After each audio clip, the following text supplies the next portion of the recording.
माता के पास, सुनीति के पास चला जाता है। सुनीति जब देख रही है तो उससे पूछ रही है, क्या बात है, क्यों आंखों में आंसू लिए हुए हैं? तब वह बताता है कि हमारी जो छोटी माता है वह जो है पिताजी के गोद में बैठने से मना कर। इतना सुनीति, जो सुंदर नीति में कुशल है और जो नीति में कुशल है, वह जो है अन्यत्र कैसे सोच सकते हैं। तुरंत उससे बताती है अपने छोटे से बच्चे से। देखिए, बच्चों के लालन पालन में, संवर्धन में माता का बहुत बड़ा सहयोग। उससे कहती है कि हे बेटा, तुम्हारी माता ठीक कह रही है, राज्य का अधिकारी उन्हीं का पुत्र है, और तुमको तब उनसे कहता है कि हे माता, तो आप ये बताइए कि मैं उनके गर्भ से कैसे जन्म लूंगा। अब बता रही है कि हे पुत्र, इसके लिए तुम नारायण की शरण में जाओ, क्योंकि गर्भ की व्यवस्था जो है प्रभु के अधीन है और कोई दूसरा उपाय नहीं है। नारायण की शरण में जाओ।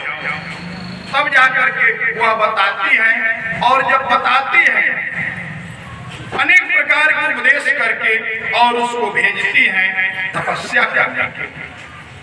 क्योंकि देखिए, शास्त्र कहता है कि यदि माता कुशल है, माता समझदार है। हम लोगों के देहात में भी एक कहावत होता है ना कि जैसन काम करो वैसन बिया।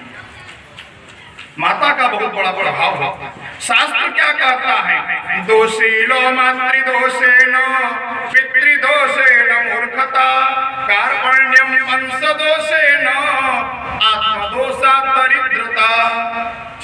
दोषीलो मातृदोषेण, माता के दोष से बालक चरित्रहीन है।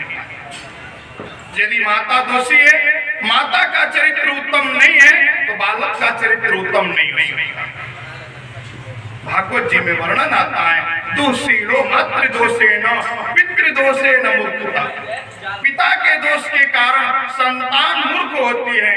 कार्पण्यम वंश दोषेण, यदि कुल में कोई दोष है तो वह वंश जो है वह संतान कायर होती है। आत्मदोषा दरिद्रता, और स्वयं के दोष से मनुष्य या बालक जो भी है वह दरिद्र। तो माता के बच्चे के लालन पालन में बहुत बड़ी, और वह तो स्वयं सुनीति बहुत सुंदर ढंग से समझा बुझा करके उनको भेजती हैं ध्रुव जी को। ध्रुव जी जब चलते हैं तो मार्ग में नारद जी से मुलाकात होती है। कहाँ चले, पूरी व्यवस्था को बताते हैं। अब नारद जी उनकी परीक्षा लेने के उद्देश्य से जंगल के अनेक प्रकार के जो कष्ट हैं उसका वर्णन करते हैं। तुम जंगल में जा रहे हो भगवान की तपस्या करने के लिए, नाना प्रकार के हिंसक जीव, किस प्रकार से तुम रह पाओगे उस जंगल में? तुमको कोई मार डालेगा, खा जाएंगे। तुम राज्य में लौट चलो, हम चल करके तुम्हारे पिताजी से बात करते हैं। अनेक प्रकार की बात होती है, लेकिन माता ने जो संवर्धन किया है, माता ने जो ज्ञान दिया है, वह उसके जो है दिमाग में बैठ गया है। छोटे बालक की 5 साल की अवस्था थी। उन्होंने कहा कि नहीं देवर्षि, यदि आप हमारा कुछ आप सहयोग करना चाहते हैं तो एक सहयोग करिए, ये बताइए कि श्रीहरि की प्राप्ति किस प्रकार से हो। मैं भगवान को प्राप्त करना चाहता हूँ, क्योंकि भगवान की बनाई हुई व्यवस्था जो गर्भस्थ वाली है, उन्हीं के द्वारा जो है हम उस राज सिंहासन को प्राप्त करेंगे। हमें जो है अन्य मार्ग से नहीं प्राप्त होना। प्रभु की प्राप्ति किस प्रकार से होगी उसको बताइए। जब बारंबार वह बालक प्रश्न कर रहा है, तब नारद जी कह रहे हैं, तथा च गच्छ भद्रम ते यमुनाया तटं शुचि पुण्यम मधुवनम यत्र सानिध्यम नित्यदा हरे। तथा च गच्छ भद्रम ते, हे तात तुम यहाँ से चले जाओ यमुनाया तटं शुचि, यमुना के किनारे चले जाओ।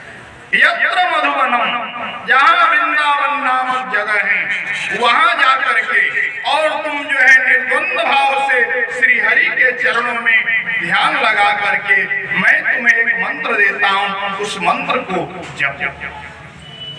द्वादशाक्षर मंत्र का ज्ञान जो है नारद जी देते हैं, ओम नमो भगवते वासुदेवाय। जब इस मंत्र को देते हैं तो वह छोटा सा बालक जो है उस स्थान पर पहुंचता है और वहां जाकर के द्वादशाक्षर मंत्र का जप करने लगता है। क्रमशः भागवत जी में वर्णन आता है कि कुछ दिनों तक वह बालक जो है कंदमूल फल खा करके तपस्या किया। उसके बाद कुछ दिन तक वृक्ष के पत्तों को खा करके उन्होंने भगवान में ध्यान लगाया। कुछ दिन तक जल पी करके, इसके बाद कुछ काल तक वायु पी करके, हवा पी करके उन्होंने तपस्या किया। और एक समय ऐसा आया कि भगवान श्री हरि के चरणों से उनका एकाकार हो गया। बिना खाए पिए निरंतर तपस्या में लगे हुए। इतनी छोटी उम्र है, इसलिए भगवान भी जानते हैं कि छोटी उम्र में कोई साधक साधना में लगा हुआ है तो उसको निश्चित अतिशीघ्र जाकर के वरदान देना पड़ेगा। श्री हरि तत्काल गरुड़ पर सवार होकर के और वहां चले जाते। ऐसे कृपालु हुआ। 5 साल की अवस्था है ध्रुव जी महाराज की और इतनी घनघोर तपस्या में लगे हुए हैं कि भगवान को विवश होकर के उनके पास आना। जब भी हम भगवान को भक्ति भाव से याद करते हैं, जब भी किसी विपदा में पड़ते हैं और भगवान को पुकारते हैं तो निश्चित रूप से भगवान जो है हमारे पास आते ही। आइए हम लोग भी एक भजन के माध्यम से भगवान को याद करें।